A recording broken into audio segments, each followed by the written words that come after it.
L'énorme bourde d'Anne-Elisabeth Lemoine, et Émilie Tran Nguyen n'en revient pas sur France 5. Anne-Elisabeth Lemoine s'est emmêlé les pinceaux ce jeudi 26 juin 2025 en rendant l'antenne après une nouvelle édition de C'est à vous. Le talk sera encore présent une semaine avant de boucler sa saison.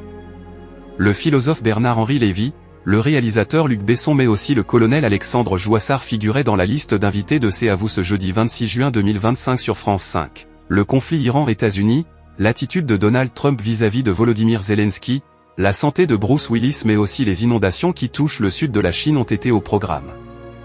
BHL impressionné par Zelensky. BHL a assuré la promotion de son nouveau documentaire, Notre guerre, pour lequel il a rencontré à 3 reprises le président ukrainien. Un président qu'il tient en haute estime, il y a quelque chose qui se passe dans un visage, dans une âme, dans un corps.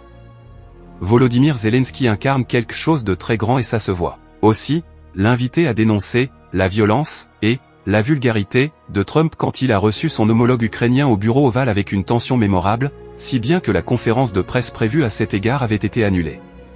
Par ailleurs, Émilie Tran Nguyen et Mohamed Bouafsi sont intervenus pour rectifier Anne-Elisabeth Lemoine qui, en fin d'émission, a annoncé par erreur « On se retrouve demain à 19 h pour la dernière de C'est à vous ». Solides audiences pour C'est à vous. Grâce à son équipe, l'animatrice a rectifié son énorme bourde, nom de la semaine, ah oui. Demain, la dernière de la semaine. La dernière de C'est à vous pour cette saison c'est le 4 juillet.